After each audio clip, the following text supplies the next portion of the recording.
સાબરકાંઠા જિલ્લાના સાંતલપુર તાલુકામાં અનરાધાર વરસાદના કારણે ગામડા જળમગ્ન બન્યા છે અને 2 દિવસ સુધી ગ્રામજનો સંપર્ક વિના રહ્યા હતા।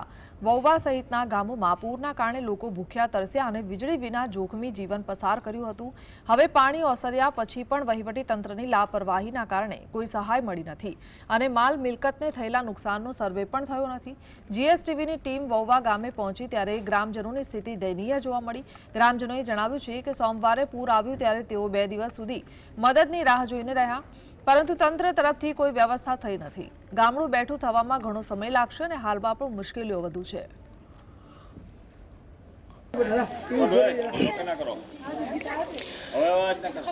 સાંતલપુર તાલુકો છેવાડાનો રણની કાંધી આવેલો જેને ચોરાડ પંથક કહેવાય છે। આ ચોરાડ પંથકમાં જે મેઘરાજાએ ધબડાટી બોલાવી હતી એમાં ક્યાંક ને ક્યાંક સૌથી વધુ વૌવા ગામ અફેક્ટ થયું છે અને જે એને એટલી મોટી અસરો થઈ છે કે ગામને બેઠું કરતાં ઘણો સમય લાગ્યો છે। કેમેરામાં સૌથી પહેલાં દ્રશ્ય બતાવ્યું જે મકાન પડી ગયા છે, આવા લગભગ ગામમાં 10 જેટલા નાના મોટા મકાનો પડી ગયા છે।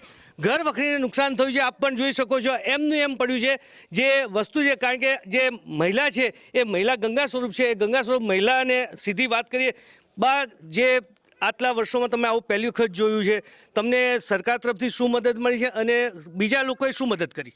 અમે પહેલી વખત આટલી ઉંમર છે હવે જોયું છે કહો હું તો આવ્યું છે પણ થોડું ઘણું આવ્યું પણ આવું તો કોઈ નહીં હો। પહેલી વખત બહુ આવ્યું કહો। બા કેટલું નુકસાન લાગે તમને? નુકસાન તો ઘણું, હા ઘણું તમારે ખેતર હતું? ઓએ ખેતર છે, પાક વાયેલો તો એમાં નુકસાન છે? એમાં નુકસાન છે, ખેતરમાં છે બધું, ખેતર બધું રેલાઈ ગયું કહો। તમને મકાન સહાયની વાત કરવા માટે કોઈ વહીવટી તંત્રમાંથી આવ્યું હતું? વહીવટી કાલની વાત અમે તો પડી ગયું ને આવે હેરા બચારા બોલાવે ને ફોટા પાડે ને એમ કરે હેરા કહો। સરકાર તરફથી કોઈ નથી આવ્યું? ના સરકાર તરફથી નથી આવ્યું બા। ચોક્કસ જો એક જીએસટીવી જ્યારે પરમદાડે વૌવા ગામના અંદર નથી આવી શકી, કારણ કે પાણી ખૂબ હતું એટલે અંદર નથી આવી શકી, પરંતુ વહીવટી તંત્ર પણ નહોતું આવી શક્યું અંદર। સ્થિતિ ખૂબ જ ખરાબ હતી, પરંતુ ખુમારી એ વાતની કહેવાય કે ગ્રામજનોએ એકબીજાના સાથે આટલું જીવ્યા છે। મિત્ર, ખેતીમાં કેટલું નુકસાન છે? ખેતીમાં ઘણું બધું નુકસાન છે। પાક 100% નિષ્ફળ થઈ ચૂક્યો છે, જમીન ધોવાઈ ગઈ છે, ખેતરોમાં 5 થી 6 ફૂટ ખાડા પડી ચૂક્યા છે। કેટલો ખર્ચો કર્યો એક વીઘે?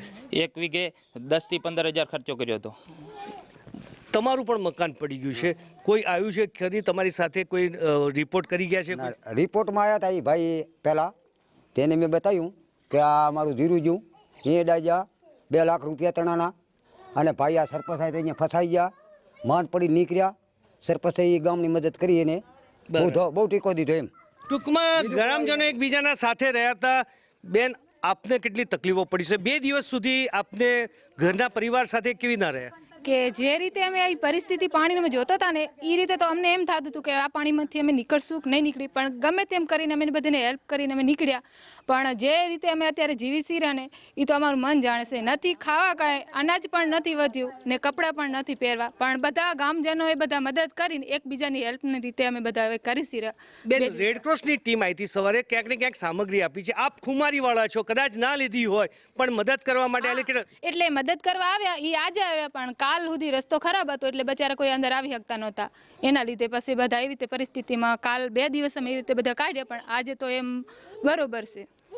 ચોક્કસ 2 દિવસ એમને કહી શકાય કે ખૂબ જ કહી શકાય રાજા હોય પણ આવી સ્થિતિમાં રંગ બની જાય તે કાઢ્યા છે।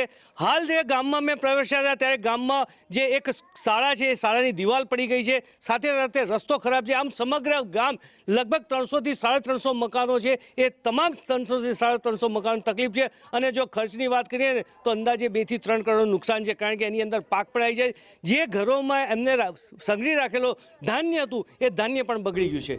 અલ્કેશ પંડ્યા, જીએસટીવી।